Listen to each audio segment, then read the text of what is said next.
Talk විත් මනෝග්‍රාහකයන් සමෝම ආයිබුවන් කියලා පිළිගන්නවා.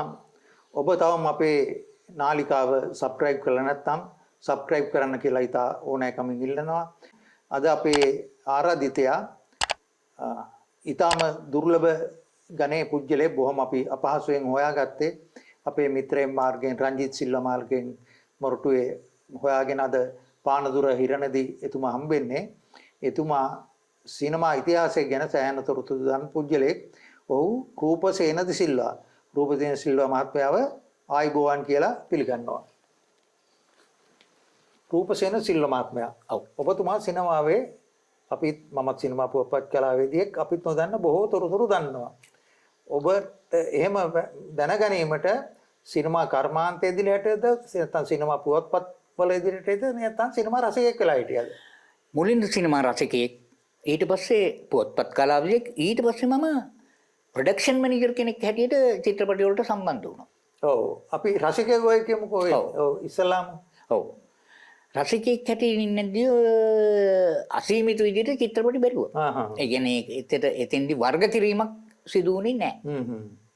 කොහෙද උපදින්නේ ඔබ? කොයි සිනමා ශාලාවේද බැලුවේ? මම ඒ කාලේ අපි පදිංචි වෙලා හිටියේ දෙහිවල. මම ඉගෙන ගත්තේ දෙහිවල ඇලිතියයිගේ. ඒ කොන්කෝඩ් කියලා සිනමා ශාලාව. නෑ, ඒ තිබුණා පුෂ්ප කියලා මල්ලත් රෝඩ් එකේ හෝල් එකක්.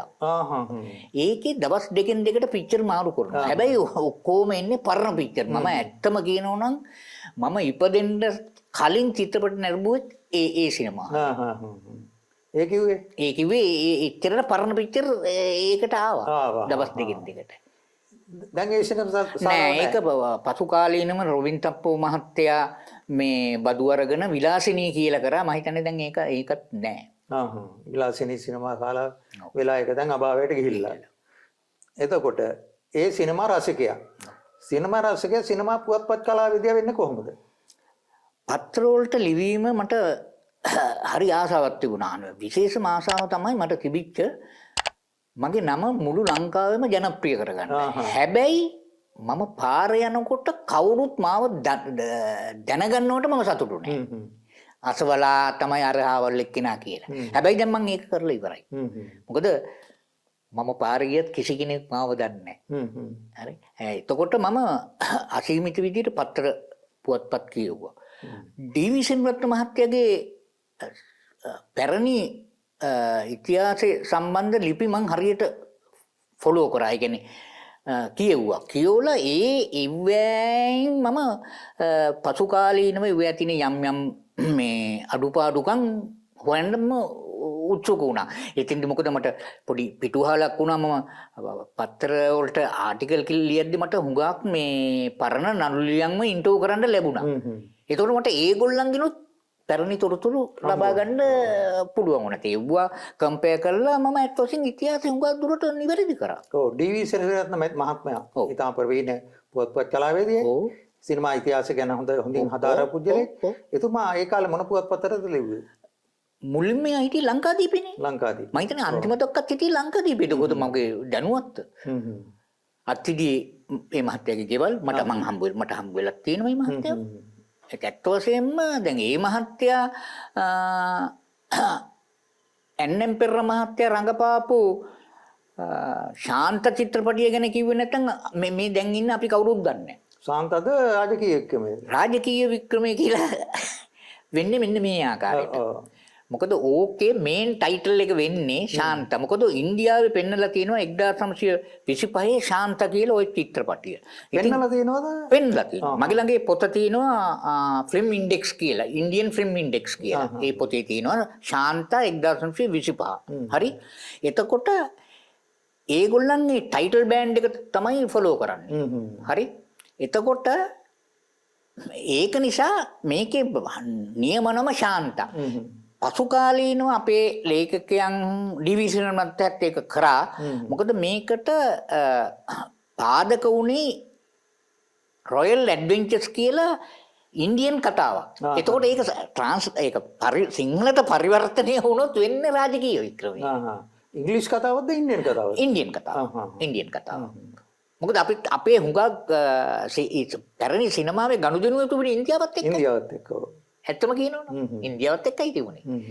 ඒක හැබැයි ඔය රාජකීය වික්‍රමය ඉන්දියාවේ මෙහි ෂූට් කළා එහෙ මේ මඩන් තියටර්ස් එකට මේ ඩෙවලොප් කරන්න ඇරියට ඊට පස්සේ කරපු මේ නිහඬ චිත්‍රපටි 3-4ම මේ ලංකාවේ ෂූට් කළා මෙහෙම තමයි ඩෙවලොප් කරලා තියෙන්නේ. ඔව් එතකොට රාජකීය වික්‍රමය 35 ද 16th 35 නෙගටිව් ෆිල්ම්. ඔව් 16 නාමේ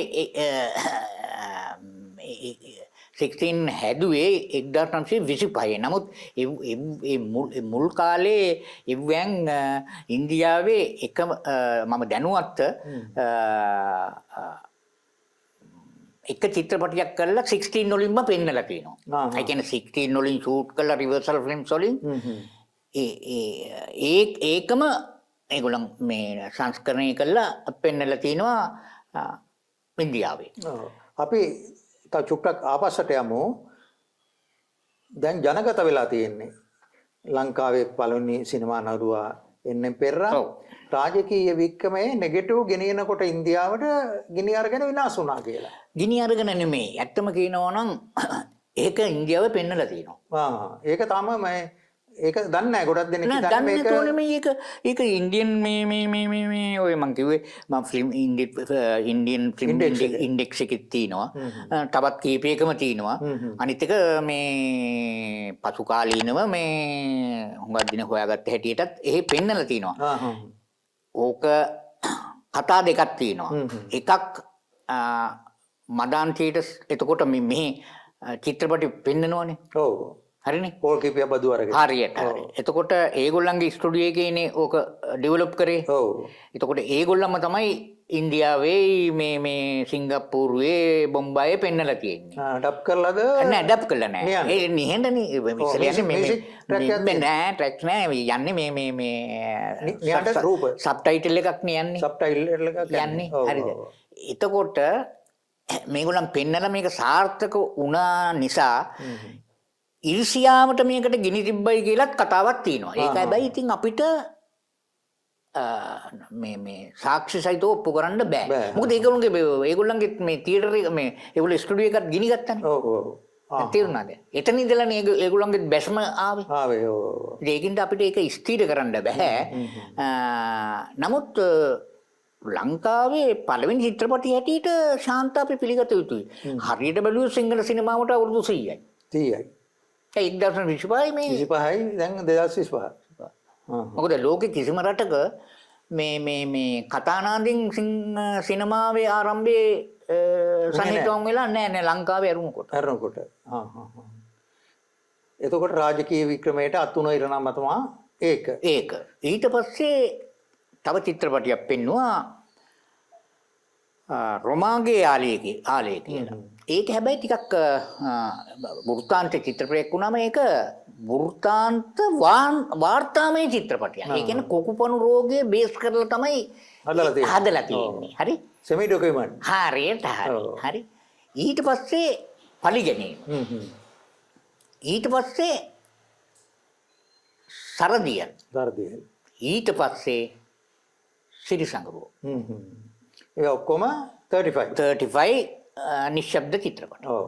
එතකොට ශබ්ද චිත්‍රපට එන්නේ කොතෙන්ද? කඩවණු පොරොන්දු. ඒ වෙනකොට ලෝකේ අනිත් රටවල් ලොකු දුරක් ගිහිල්ලා. ඔව්. එතකොට කඩවණු පොරොන්දුව ගැන ඉතිහාසයේ තරමක් දුරට කියවිලා තියෙනවා දන්නවා. ඔව්. ඒ 35 අපි නමුත් 16 සහ නෑ නොදන්න දේකුත් තියෙනවනේ කඩවණු පොරොන්දුව. ඒ කතා කරමු. දැන් කවුද තිස්සකාරී වතම් මහත්තයාගේ පොතේ ලියලා තිනවා. ඔව්. කඩවණු පොරොන්දුව 1947 නොවැම්බර් මාසෙද කොහෙද ක්‍රවුන් එකේ කලර් වලින් පෙන්නුවයි කියලා. හරි? ඊට අවුරුදු 2කට පස්සේ සෙන්ට්‍රල් එකෙත් කලර් වලින් පෙන්නලා තියෙනවා. දැන් හැබැයි පෙන්නුවයි කියලා විතරයි. මේ ඒකේ ටෙක් ඒ කියන්නේ කාර්මික පැත්ත විස්තර කරලා නැහැ. ඊට පස්සේ මම ඕක හෙව්වා. හොයාගෙන යනකොට ඕක මේ කඩන පොරොන්දුව කලර් හෝ black and white පෙන්වුවා කියන්නේ කින්ස්ලියගේ නේද? ඉස්සලාම. කින්ස්ලි එකේ පෙන්වන්නේ දැන් කින්ස්ලි එකේ පෙන්වන්නේ black and white නේ. මේ පෙන්වන්නේ කලර් කියලානේ. ඒ කියන්නේ අනිත් එක මේ ප්‍රධාන අමුත්තා හැටියට මේ ගෙන්නලා තියෙන්නේ SW බණ්ඩ. නෑ මේ සර්ජන් කොතලා මේකට ආවේ නම් SWRD බණ්ඩාරනායක සෝරි මේ සේනානායක මහත්තයානේ. ඔව් ඔව්. හරි මේ අන්න ඒකයි. එතකොට දැන් මේක මම හෙව්වා.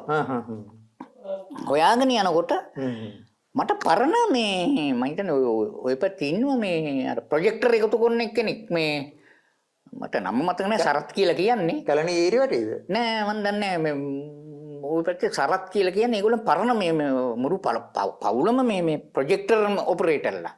හරි කවුද? මට මේ නම දැන් කණ්ඩම්බි මහත්තයා නෑ කණ්ඩම්බි මොන මේ මෑත ගාපු කෙනෙක් නේ. මේ ඒගොල්ලන් කිව්වා මේ ඔව් අපි මේ ඉස්සර මේ අපේ තාත්තලා මේ චිත්‍රපටියක සෙනග අඩු වෙනකොට මම ඒගොල්ලන්ගේ වචන වලින්ම කියන්නම් මේ හඳුන් කූරු කොළ රවුමට කපලා අලෝලා කරකෝල කලර් වලින් පික්චර් පෙන්වයි. හඳුන් කූරු කොළ කියන සෙලෝපින් පේපර් එක. හරියට හරියට. ඒ ටෙක්නික් එක කරලා තියෙනවා. ඒක ඒක වෙන්නේ අර සුදු කළු වෙනකොට වෙන වර්ණයක් ගන්නවා. වර්ණයක් කරගෙනවා. ඉතින් දැන් නමුත් දැන් ඒකයි මං කිව්වේ දැන් මහාචාර්ය තිස්සකාරියම් වසන් ලේක ලිව්වට ඒකේ ටෙක්නික් එක හොයාගෙන ලිව්වේ නෑ. ඔව්. ඒකෙන් උදේට පැටලුණා. කොටිහෙද මේ අප්‍රගුණත් නැක්කත් ඒක දැනගට ඉතින් මම හොයලා මම ලිව්වා. ඒක තමයි ඇත්ත වශයෙන් කියනවා දැනට කඩුණු පොරොන්දුවේ කවුරුන් නොදන්න රහස. රහස. ඔව්. අනිත් එක එතන ලොකු වැරද්දකුත් තියෙන්නේ ජීවතුන් හතර හිටිය නළු ලිලියුන්කත් ඒ අධ්‍යක්ෂකවරයා නිෂ්පාදකවරයාත් එහෙම දෙයක් කරයි කියලා මේ කිව්වේ නෑ. ඒක ලොකු වැරද්දක්. ඔයාලා ඒක ඇඩ්වාන්ටේජ් එකට ගන්න ඇති. ඔව් ඒ ගන්න ඒක ලොකු වැරද්දක් කියන්නේ ඇත්ත වශයෙන් ඒගොල්ලන් ඒක මේ කරන්න ඕනේ දෙයක්. ඒ කට්ටිය වර්ණයක් ආදේශ කෙරුවා සෙලෝපින් එකක් දාලා. ඔව්. එතකොට මිලිමීටර 4 මිලිමීටර 16 ඔව් 8 ඔව් ඒ සිනමාවේ ඉතිහාස ගැන පොඩ්ඩක් මතක් කරනවද? ඔව් මිලිමීටර 8න් මුලින්ම චිත්‍රපටය සෝරි මිලිමීටර 4 නෑනේ 8 16 සෝරි මිලිමීටර 8න් මුලින්ම චිත්‍රපටයක් කරේ මොරටුවේ සෙබස්ටියන් විද්‍යාලයේ කරුණාපාල ප්‍රනාන්දු ප්‍රමුඛ ළමයි කට්ටියක් වනගත කොල්ලා කියලා. ඒක නිශ්ශබ්ද චිත්‍රපටයක්. හරි. ඊට පස්සේ ඒගොල්ලන්ම ඒක අවුරුදු දෙකකට පස්සේ ඒක මිලිමීටර 16න් කරා. ඒ කතාවම එතකොට සින්දුයි ඒ ඩියුරේෂන් එකද වැඩි වුණා? නෑ ඩියුරේෂන් එක වැඩි. හරි. ඒක තමයි මිලිමීටර 8න් කරපු පළවෙනිම වෘත්තාන්ත චිත්‍රපටය. ඊට පස්සේ ගොඩ්රින්චන් ඩේ කුරේ කියලා විදුහල්පතිවරයෙක් කරා අසරණයා සමාජ සේවය ගැමිකොල්ලෝ කියලා චිත්‍රපටි 3ක් මිලිමීටර 16. ඒ ඔක්කොම සින්දු තිබුණා. හරි. 16න් කළු සුදු. 16 නෙමෙයි මිලිමීටර 8න්. ඔව්. එතකොට අවසන් චිත්‍රපටිය තමයි මිලිමීටර 8න් කරපු මේ වෘත්තාන්ත චිත්‍රපටිය තමයි සඳකිඳුරු. ඒක කරේ මොරටුවේ ඔස්ටින් ෆොන්සේකා කියලා කෙනෙක්. ඒකේ සංගීතය සහ ගායනය කරේ සුජාත අත්තනායක, සින්දු ලිව්වේ අජන්ත රණසිංහ. මිලිමීටර 16 පළවෙනිම චිත්‍රපටිය හැටියට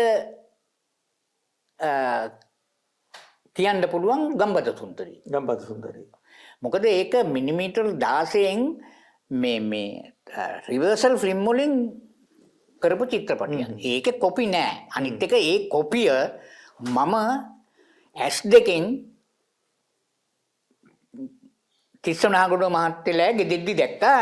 එයා 35 කෑන් එකක දාලා තිනවා. ඔව් මට විනාඩියක් දෙන්න අපේ සිනමාව ගැන සම්බන්ධ ලැබී පාඨකව දැනගත්තට මොකද්ද මේ රිවර්සල් ෆිල්ම් එක කියන්න කියලා දන්නේ නැහැ. නොදන්න පිරිසට දැනගැනීම සිට එක පොඩ්ඩක් පැහැදිලි කරමු. රිවර්සල් ෆිල්ම්ස් කියන්නේ ත්‍රින පැටලය. ඔව් නෑ. මේක ඇවිල්ලා අපි කියමු රූප ගත කරලා ඔව්. ඒක සුද්ධ කරාම ඩෙවලොප් කරාට පස්සේ එන්නේ නෙගටිව් එකක් නෙමෙයි පොසිටිව් Positive එකක්. එකක්. ඒ කියන්නේ රූප පටියක්. ඔව්. හරි. ඉතින් ඒක එඩිට් කරලා පෙන්වන්න පුළුවන්. හරියට අර ස්ලයිඩ් සිස්ටම් එක තමයි. එඩිට් කරලා ආයි print එකක් ගහන්න ඕනේ නැහැ. ඒකම print පෙන්නන්න ඕනේ. ඒකෙන් print එකක් ගහනවා නම් ආපහු ඒකෙන් ඩියුප් නෙගටිව් එකක් හදලා තමයි prints ගහන්න ඕනේ. ඔව්. ඒ වගේම ඒ ඉස්සර පුවත්පත්වල මුල් පිටේ ඡායාරූපයට භාවිත කෙරුවේ 135 රිවර්සල් ෆිල්ම් ආවා. හරියට. ඒ කියන්නේ මේ ස්ලයිඩ් වලටත් පාවිච්චි කරේ ඒවා ස්ලයිඩ් තමයි. වලට පාවිච්චි කරේවා. ඒවා. පැරණි ඡායාරූප ශිල්පීන් දන්නවා ඇති අද කට්ටිය නම් අද දන්නේ නැහැ කවුරුවත් කවුරු. දන්නේ රිවර්සල් කියන එකේ දන්නේ නැහැ. ඔකට සිංහල වචනේ එන්නේ මම නම් දාන්නේ විකාශන රූප පටල කියලා. ඔව් ඒක රින කියන්නේ රිනත් කියන්න පුළුවන්. තව සමහරවිට ප්‍රක්ෂේපණ පටල කියලා පාවිච්චි කරනවා. 16 වල මම කිව්වේ ඉතින් මම ඒක ඇත්ත වශයෙන්ම ඒක දැක්කේ තිස්ස මහත්තයලා ගෙදෙද්දි. නමුත් ඊට අවුරුද්දකට විතර පස්සේ එතනින් ඒක අන්තර්දාන වෙලා. හැබැයි මම දන්නවා දැන් ඒක තීන එක්කෙනක්.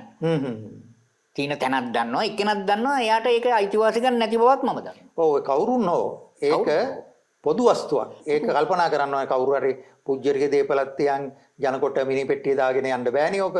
මොකද ලංකාවේ අනිත් එක තමයි ලංකාවේ මේ රන්මුතු දුවනට කලින් කලර් ෆිල්ම් එක ෆුල් කලර් ෆිල්ම් එක. චිත්‍රපට සංස්ථාවත් අපි වර්තමාන අපි ඇමතිතුමාටත් මේක අවධානය කරනවා සංස්ථා සභාපතිතුමාටත් අවධානය කරනවා අදවත් ලෙස්ටර් ජේම් පීරිස් සුමිත්‍රා පීරිස් ජීවිත කාලය තුල කතා කරුවා චිත්‍රපට සංරක්ෂණාගාරයක් ගැන කවුරුත් ඇති කෙරුවේ නැහැ. අද එක්කෙනෙක් එක්නා ගැන කොටස් තියෙනවා කියලා කිව්වට නිවැරදි தත්ත්වයන් සහිත සංරක්ෂණාගාරයක් නැහැ. ඒක අදවත් පටන් ගන්න සිනමාවට අවුරුදු 100 ලැබෙන මේ වකවාන කියලා ඊටාම ආදරෙන් ඉල්ලා සිටිනවා ඇමතිතුමනි සභාපතිතුමනි. ඇත්තම කියනවා නම් ලංකාවේ හරියට සංරක්ෂණාගාරයක් තිබුණා නම් අපේ හුඟා චිත්‍රපටි වලට මේ අත් වෙලා තියෙන ඉරණමත් වෙන්නේ. දැන් පැරණි චිත්‍රපටි අපි නිකන් ලුමියර් කරපු චිත්‍රපටිත් අපිට බලන්න පුළුවන්. අපේ ලංකාවේනේ නැති කඩවුණු පොරොන්දුවේ පොඩි කෑලි ටිකක් තියෙනවා. සම්මානිත චිත්‍රපට පවා නැහැනේ රේඛාව. රේඛාව තියෙනවා. රේඛාව තියෙනවා. මේ 4 ලක්ෂෙත් තියෙනවා. හැබැයි ඒ තියෙන්නේ මේ print එක. print එකෙන් තමයි දැන් ඉතින් ඕගොල්ලන් තියාගෙන ඉන්නේ. නැතුව මේ නෙගටිව් මේ සවුන්ඩ් ට්‍රැක් නැහැ. ඒ ඇත්ත වශයෙන්ම චිත්‍රපටයක මේ සංරක්ෂණය කළ යුත්තේ චිත්‍රපටි ප්‍රදර්ශන පිටපත නෙමෙයි. නෙගටිව් එකයි සවුන්ඩ් ට්‍රැක් එකයි. ඒ දෙක මික්ස් කරාම තමයි print එකක් හැදෙන්නේ. ඉතින් ඕක ඇත්ත වශයෙන් ලෙස්ටර් මහත්තයලා කිව්වට මේ දක්වා කවුරුත් කරෙත් නැහැ. අනිත් කාරණේ තමයි මේ දක්වා ලංකාවේ පෝස්ටර් සංරක්ෂණයක් නැහැ. චිත්‍රපටි සංස්ථාව ආරම්භ කරේ 1972 නේ. දෙකේද කොයිද? එදා ඉඳලා ওই චිත්‍රපට වල පෝස්ටර් එකතු කරා නම් කොච්චර පෝස්ටර් සංඛ්‍යාවක් එතන තියෙනවද? ඔව්. ඒතෝ දැන් මතක් කරන්න ඕනේ මගේ සමීපතම මිත්‍රයෙක් හිටිය අපේ පුවත්පත් කලා වේදිකෙක් ලකී ලීනගේ කියලා. එතුමා චිත්‍රපට පෝස්ටර් සෑහෙන සංඛ්‍යාවක් සංරක්ෂණය කෙරුවා. අභාග්‍යයකට එතුමා ගිය වර්ෂයේ අවසානයේ අභාව වුණා. අපේ කනගාටුව ඔහුගෙන්වත් ඒ ටික ලබාගෙන කවුරු හරි වාණිජ්‍ය පරමාර්ථයෙන් මේ සිනමාවට ආදර කෙනෙක් සංස්ථාවේ මුදලින් හෝ ඒ ටික මිලදී අරන් ඒක සාධාරණයක් කරලා ඒ පවුලට ඒක සංරක්ෂණය කරයි කියලා අපි බලාපොරොත්තු වෙනවා. ඇත්ත වශයෙන්ම ලකේලියනගේ මගේ බොහොම සමීප හිතවතෙක්. මගේ ගිය අවුරුද්දේ අවුට් වෙච්ච පොතේ මගේ පින්තූරේ ස්ටික් කරලා දුන්නේ කෙනේ. ඇඳලා දුන්නේ එයයි. ඔව්. ඉතින් ඒ වගේ දක්ෂ පුද්ගලෙක්. නමුත් ඒ දක්ෂතාවයේ තිබුණට එයාගෙනුත් කවුරුත් ප්‍රයෝජන ගත්තේ නැහැ. අන්න ඒක අද ලංකාවේ හරියට බැලුවොත් දන්න මිනිස්සුගෙන් ප්‍රයෝජන ගන්න නැහැ, නොදන්න මිනිස්සුගෙන් තමයි ප්‍රයෝජන ගන්න. ඔව් දන්න මිනිස්සු මුරුන් ගත්තේ තියලා වේදම් කරලා. හරියට හරි දැන් මේ මෑත කර ගාමිණී ජීවරත්න. දැන් මේ මිනිස්සයා මොනතරම් අවුරුදු ගාණක් හැංගිලා හිටියද? හැංගිලා හිටියද? දැන් අද තමයි දන්නේ මේ මනුස්සනේ සින්දු කියන්න පුළුවන්. නමුත් මේ 16 ෆ්ලක්ස් එකනොත් මේ මනුස්සයා හතරවෙනි වටේදී අයින් කරා. ඔව්. ඒතකොට හැකියාවක් නැතුවදී අයින් කරේ. ඔව්. අද මේ මනුස්සයා සමාජ මාධ්‍ය වල ගොදුරක් බවට පත් වෙලා ඉන්නේ. මොකද බවට පත් කරලා තියෙන. අනිත් එක මම දැක්ක මේ කමෙන්ට් එකක් දාලා තිනවා මම ඒක පිළිගන්නවා. ඇයි යාට 100 කියන්නේ? ඇයි 100 කියන්නේ? ඇයි මහත්මයා කියන්න බැරි? ඔව්. ගායකයා කියන්න බැරිය. ඔව්. එහෙනම් එඩ්වඩ් ජයකොටත් මේටත් අර ඒකේ දාලා තිබුණේ එඩ්වඩ් ජයකොටත් 100 කියන්න ඕනේ. මොකද ඒගොල්ලන් කොණ්ඩ ඩයි කරගෙන ඉන්නේ. ඔව් ඔව්. මේ මිනිස්සු ඩයි කරගෙන නැහැ. ඒ නිර්ව්‍යාජයි. නිර්වාජයි. ඔව්. ඒතකොට මේ මිනිස්සුන්ට 100 කියන්න නරකයි කවුරු? ඔව් ඔව්. එක්ක ගායකයා එහෙම නැත්නම් මේ මහත්මයා කියලා කියන්න ඕනේ. මේ ඔක්කොම 100 මොකද්ද මේ? ඒක ඇත්ත වශයෙන්ම මම අනුමත කරන්නේ. ඔව්. එතකොට අපි සිනමා පැත්තට ආයෙත් හැරමු. ඔබේ සිනමාවේ දායකත්වය අපි 8mm දක්වා 16mm දක්වා ආවා.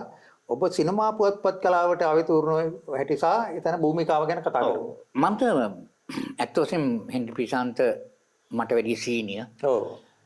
ඔය ගීත පත්‍රයේ කියන්නේ ඕක ප්‍රකාශයටපත් කරේ දෙමළ මහත්මෙක් තමිස්නේජම් කියලා. ඔව් අපි කියන්න ඕන මේ ගීතා කුමාරසිංහගේ අධීක්ෂණයෙන් එතුමියගේ දායකත්වයෙන් ආපු ගීත නෙමේ ඊට පෙර තිබුණ ගීතා සංග්‍රහය 1975. එතකොට ඒ ගීතා ඒගොල්ලන් දෙමළ සිනමා පුවත්පතක් හැටියට ප්‍රකාශයට පත් කරා.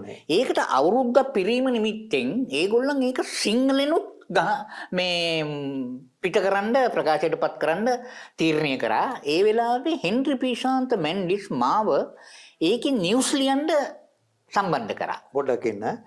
ඒ දෙමළ පිටපතක් ලංකාව වික්කද? කෝ. ඒක දෙමළ සිනමාව ගැන විතරයි. දෙමළ සිනමාව ගැන විතරයි. ඇත්තම කියනවා නම් ওই ගීත කියන්නේ ඒක ප්‍රකාශයට පත් කරපු තමිස්නේජම්ගේ හොඳම හිතවතා තමයි ජයශංකර් කියන ඉන්දියන් නළුවා. එයාගේ නෝනගේ නම තමයි ගීතා. ඒ නැතුව මේ ලංකාවේ කිසිම කෙනෙකුට සම්බන්ධ නමක් නෙමෙයි ඒක. ඒතකොට ඊට පස්සේ කොහොම හරි මේ ඒකේ ප්‍රධාන කතුරු හැටියට හිටියේ තමිස්නේජම්ගේ මස්සිනා ජයශීලන්. ඉතින් ඒගොල්ලන්ගේ පොඩි පෞල් ප්‍රශ්නයක් උඩ එයා පත්‍රයෙන් අයින් වුණා. ඊට පස්සේ ඒගොල්ලන් මට පත්‍රේ ප්‍රධාන කතුරු හැටියට කරගෙන යන්න මට මාව ගත්තා. එතකොට මම අවුරුද්දක් විතර කරා. ඊට පස්සේ ඒක නැවතුණාට පස්සේ මම ප්‍රසන්ත පරණ විදානගේ කියන්නේ විකසිත කියන පත්‍රේ මේක ඇවිල්ලා මේ සිනමා සංගමයක්. ඒකේ කතුරු හැටියට මම වැඩ කරා. ඊට පස්සේ මෑතක ඒකේ ප්‍රකාශන තිබුණාද? ප්‍රසන්ත පරණ විදාන. ප්‍රසන්ත පරණ විදාන කැමරමන් මේ අපේ මේ ප්‍රසන්න පරමිතාන් නෙමෙයි. එයා තමයි. මේ සිනමා අධ්‍යක්ෂක? නෑ ප්‍රසන්න පරණ විදාන මේ විරාගේ ස්ටිල් කැමරමන්. ඔය ඉස්සරහට ෆොටෝ කැපගෙන. හරිද?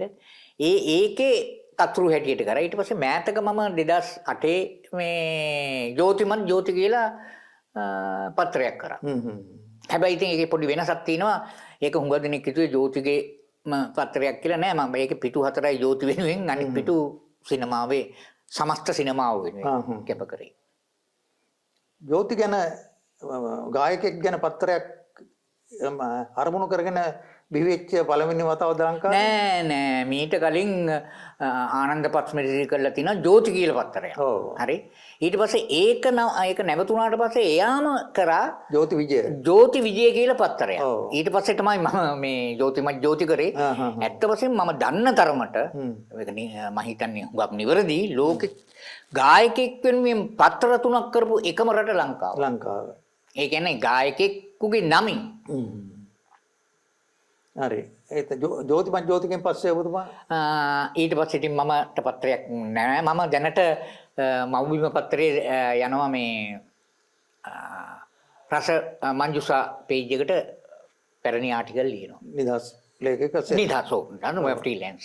මේ එතකොට ඔබතුමාගේ කතුරුත්වයේ යටතේ ළඟදී පොතක් නිකුත් වෙනවා අපේ රටේ හිටිය ජනප්‍රිය අතිශය ජනප්‍රිය නිෂ්පාදක අධ්‍යක්ෂකවරයෙක් වෙන සේන සමරසිංහ ගැන. ඒ ගැන වචනයක් කියනවා. ඔව් ඇත්තම කියනවා නම් මේ පොත පබ්ලිෂ් කරන්නේ සිලෝන් සිනමා එන්ටර්ටේන්මන්ට් ආයතනයෙන් ගිහිල්ලා මම එතුමාව ඉන්ටර්වයුව කරා.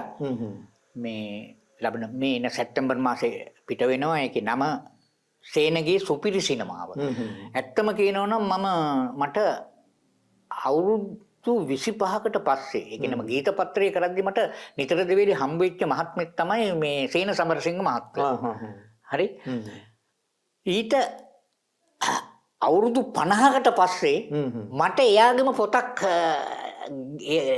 පොතක් ලියන්න ලැබිච්ච එක හරි දෛවෝපාංග සිදුවීමක්.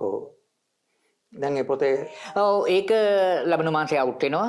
මේ පිටු කීයද මිල කීයක්ද මෙහෙමයි මගේ කියන්නේ මම පබ්ලිෂර්ලගෙන් හැමතිස්සෙම ඉල්ලන ඉල්ලීමක් තමයි පොතේ මිල වැඩි කරන්න එපා මිනිස්සුන්ට ගන්න බෑ. අනිත් එක මම ලියන දැන් මෑතක ලියන හැම පොතක්ම මම උපරිම පිටු 100යි. දැන් හැබැයි මේ ආයි සැප්තැම්බර් මාසේ තව පොතක් අවුට් වෙනවා ජාතික සිනමා මහාවංශය කියලා. හැබැයි ඒක මට පිටු 100ක් කරන්න බැරි වුණා. ඒක පිටු හැබැයි 200ට අඩුයි. මුළු ලංකාවේ ප්‍රාග් සිනමාවේ ඉඳලා 2025 දක්වාම ඉතිහාසෙ තියෙනවා. ඉතින් මම ඒක එක පිටුව ගානේ සෙට් කරලා ලිව්වේ. මොකද මේ ලංකාවේ දැන් අපිට මේ සිනමා රසිකයන්ට එහෙම පොත් කියවන්න බර දෙන්න බෑ. මොකද ආර්ථික පත්‍රය එකක්. අනිත් එක තමයි කාර්යබහුලත්වය. අනිත් එක ඉස්සර හිටිය රිපීට් ක්‍රවුඩ් කියලා. රිපීට් ක්‍රවුඩ් කියන්නේ එක චිත්‍රපටයේ 3-4 පාර බලනවා. කොටින් කියනවා නම් මේ සංදේශේ මම 10 පාරක් විතර බලලා තිනවා. දැන් මේ රිපීට් ක්‍රවුඩ් නැහැ. ඔව්. ඉස්සර ටේලර් එක බලන්න ෆිල්ම් එක බලනවා. හරියට. ඉතින් ඒ ඉව්වගේ සුවර්ණ යුගයක් නම් ආයි මම හිතන්නේ ඇති වෙයි කියලා. මොකද හැබැයි සිනමාව වැටිලයි කියලා කවුරු කිව්වොත් මම ඒක පිළිගන්නේ නැහැ. මොකද මේ මෑතක මම අපේ ළමයි එක්ක චිත්‍රපටියක් බලන්න ගියා හවුස්ෆුල්. හැබැයි මෙතන තියෙන වැරද්ද මෙන්න මෙච්චරයි. එක හෝල් එකේ ෂෝ 4 වෙන්නන්නේ චිත්‍රපටි 4ක්. අන්න එතන තමයි මෙතන වැරද්ද. ඉස්සර එහෙම නෙමෙයිනේ. එක හෝල් එකක පෙන්වන්නේ අද පෙන්වන්නේ මේක නම් මේකම. ඒ චිත්‍රපටි. ඒක දැනුම් දෙන්නේ මාසෙකට ඉස්සෙල්ලා. කට් අවුට් ගහනවා. ඒක එකක්. අනිත් එක සිනමාස්ගේ චිත්‍රපටියක් සිලෝන් තීටස් හෝල් වල පෙන්වන්නේ නැහැ. සිලෝන් තීටස් හෝල් වල සිනමාස් එකක් පෙන්වන්නේ නැහැ. ඉතින් දැන් ඒක නෑ. ඒක අංජ බබල් කරලා තියෙන්නේ. ඔව් සිනමා එන්ටර්ටේන්මන්ට් කියලා තියෙනවා. හැබැයි ඒකට වගේ කියන්නත් ඕනේ අපේ ඔය ඉන්න මේ නිෂ්පාදක අධ්‍යක්ෂකෝ. මේ එකපාර චිත්‍රපටි කොපි 50 දැමීම. ඒක තමයි සිනමාවට කරපු ලොකුම හානිය. එතනින් තමයි වැටීම පටන් ගත්තේ. ඒගොල්ලන්ට දැන් අතපී දාගෙන මෙහාට ඕකට කිව්වේ මොනවද? එක මුදලෙන් ලොකු පබ්ලිසිටියක් වෙනවා. ඉතින් මොන පබ්ලිසිටියක්ද? පික්චර් එකක් දාලා වැඩිම වුණොත් දවස් 100ක් දිවට පස්සේ එතනින් ගියේ. එහෙම නෙමෙයිනේ ඉස්සර ෆ්ලෝ ඩවුන් එකක් තියෙනවා. ඉස්සර පළවෙනි වටේ දෙවෙනි වටේ තුන්වෙනි වටේ කැරකිලා එනකොට චිත්‍රපටියක් නිෂ්පාදකට පාඩු නෑ. ඔක්කොම බලලා ඉවරයි. මොකද අනිත් එක ඒක හදලා තිබුණේ පළවෙනි වටේ ඒ හෝල් වල අසීමිත විදිහට මුදල් හොයන්න පුළුවන්. දෙවෙනි වටේ ලිමිටඩ්. තුන්වෙනි වටේ බොහොමත්ම අඩුයි. ඉතින් ඒ විදිහට තමයි ඒ ප්‍රදර්ශන වටේ මේ ප්‍රදර්ශන පිළිවෙල හදුවේ. අද මේ හැටි කරේ ඒක දන්නේ නැතුව මේක කඩලා සිනමා ප්‍රදර්ශනයේ තමයි ලොකුම දුර්වලකම තියෙන්නේ. ඇත්තම කියනවා. ඒකක් තියෙනවා අද චිත්‍රපටියක් බලන්න පවුලේ ඔක්කොම එකට ගිහිල්ලා බලන්න බෑ ටිකට් එකේ ගානේ හැටියට. මට මෑතකදී නව පරපුරේ චිත්‍රපට අධ්‍යක්ෂකවරයෙක් වෙන සීලාල් ප්‍රියදේව මහත්මයා කිව්වා චිත්‍රපටියක ටේලර් එක දුවන්න චිත්‍රපට ශාලාවෙන් මැලි කරනවා කියලා. ඒකට AC එක වේස්ට් වෙනවා, කරන්ට් එක වේස්ට් වෙනවා කියලා. ඒ චිත්‍රපටයක පූර්ව ප්‍රචාරක පටයට ටේලර් එකට තියෙන වටිනාකම මොකද්ද? එයින් වෙන සේවය මොකද්ද? ඒක පටන් ගත්තේ කොයි කාලේ ඉඳන්ද කියලා මම රූපසේන මහත්තයාගෙන් අහන්න කැමතියි. ඇත්තටම ටේලර් ලංකාවේ ටේලර් එකක් මුලින්ම පෙන්වුවේ සුජාතා චිත්‍රපටයට. මම හිතන්නේ ඒක ටී සෝමසේකරන්ගේ අදහසක්. හ්ම්. මොකද එයා තමයි ඒකේ පබ්ලිසිටි මැනේජර් හැටියට හිටියේ. එතනින් පස්සේ අතොසෙන් මේ ටේලර් හැම චිත්‍රපටයකම ආවම මොකද ඒක ඔය ටේලරින් කරන්නේ ඉදිරි බලාපොරොත්තුවක් ඇති කිරීම. ඒ චිත්‍රපටය නැරඹීමට. ඉතින් ඒකට චිත්‍රපටයේ හොඳම දර්ශන දානවා. අද ඒක නෙමෙයිනේ. අද සීනුව ගහනවා ගහලා ලයිට් ඕෆ් කරනවා කිසිම ටේලර් එකක් නැහැ චිත්‍රපටිය පටන් ගන්න. කමින් නැහැ. එළිය තමයි කමින් තියෙන්නේ. මට මතකයි 4 දෙනාම සූර්ය චිත්‍රපටය ඇවිල්ලා නැහැ ටේලර් එක දුවනවා. මම ටේලර් එක බලන්න හෝල් එකේ ටිකට් එකක් කරා යනවා. වගේම තමයි මහත්තයා. ඔව්. ඉස්සර චිත්‍රපටයක් එන්න කලින් ගැහුවා කමින් පෝස්ටර් කියලා. ඒක කමින් පෝස්ටර්. ඒක කමින් පෝස්ටර් එක තමයි නෙක්ස්ට් ෂෝවින්. ඔව්. නෙක්ස්ට් කියලා උඟක් කමින්. ඒක පෝස්ටර් එක තමයි සූර්යයා. ඒ පෝස්ටරේ තිබුණේ උඩින් සූර්යයා දාලා මේ කිනිස්සකින් මේ සුදු තිරයකට ඇනලා මෙහෙම බලනවා. පසාකට. ඔය අයිඩියා එකම තමයි චණ්ඩියේකේ රූපමකින් ටේලර් එකට ගත්තේ කවුද මේ තොටවත්ත මහත්තයා. මොකද ඒ පෝස්ටරේ මගේ ළඟ තියෙනවා. ඒ පිහින් අනින පෝස්ටරේ මගේ ළඟ තියෙනවා. නමුත් ඒක මම වැරද්දක් කියලා කියන්නේ නැහැ. ඉතින් බලන්න එදා නිහඬ මේ පෝස්ටරේක අදහසක් රූපමය වශයෙන් කරා. ඔව්.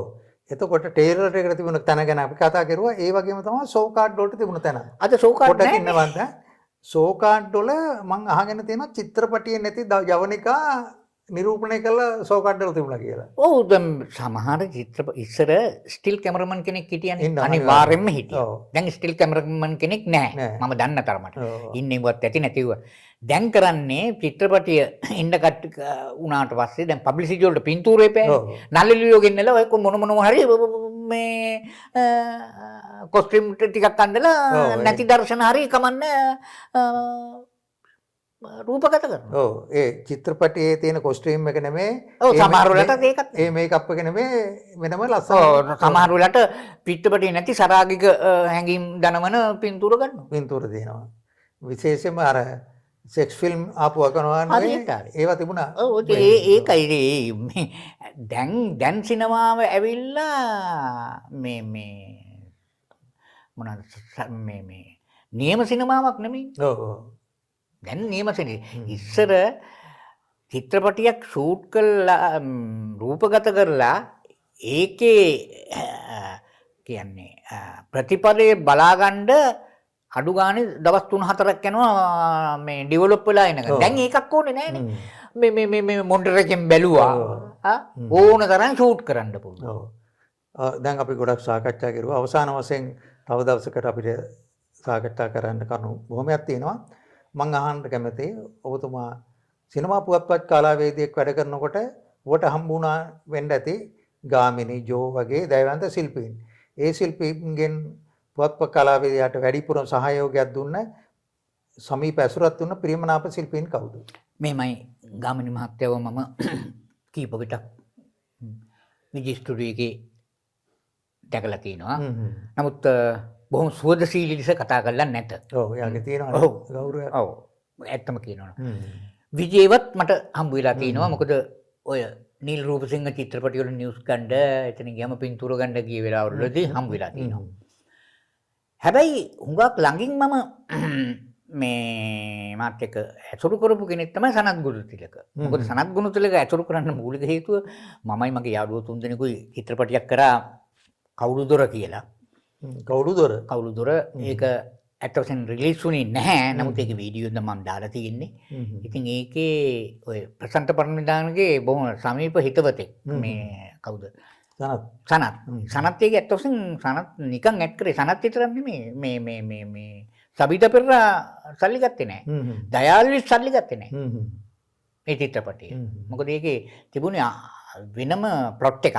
ඒ කියන්නේ මේ අර කෞර්ගේ තිබුණු අදහස තමයි ඒකෙන් කියන්න ගියේ. නමුත් ඒක black and white නිසා ඒ පොඩි ප්‍රශ්න නිසා ප්‍රිම් කෝපරේෂන් එක ඒකට තිස්ස මහත්තයා ඉන්නේ නැති ඒකට මේ සංවර්ධන අරමුදලිනුත් මේ ලෝන් එකක් දීලා තිනවා. නමුත් චිත්‍රපටිය ප්‍රදර්ශනයේදී ඒගොල්ලන් තිස්ස මහත්තයා අයින් වුණාට පස්සේ ඒගොල්ලන් එච්චර උනන්දුවක් දැක්ුවේ නෑ. මොකද ඒක ඒ වෙනකොට මේ black and white positive පොඩ්ඩක් ගණන් ගිහිල්ලා තිබුණේ. එතකොට මේගොල්ලන් කිව්වා මේ බෑ මේ black and white positive වලට මේ වලින් කරන්න ගියාම ලොකු බජට් එක. ඒතකොට ඉස්සෙල්ලා මම ගිහිල්ලා කිව්වා නෑ මං black and white positive මට එපා මං color positive වල මං මේක print කරනවා කියලා. ඒක කොහොමද මං කරනවා. color positive වල මහත්තයා black and white film එකක් one color වලින් print කරන්න පුළුවන්. ඉතින් ඒක ඒ corporation එකේ ඉන්න අය දන්නේ නැත්තම් මම්මක් කරන්නේ. අන්න ඒකයි. කෝපරේෂන් එකේ ඉන්න 10 දෙනෙක්ක සිනමාව ගැන දන්නේ.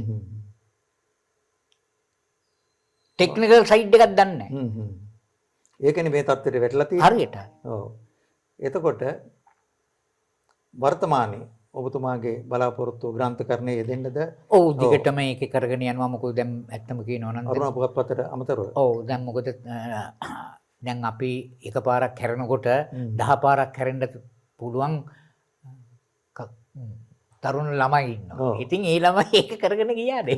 අපි මාළුවයි මොකටද දැන් ඔකට හොට දාන්නේ.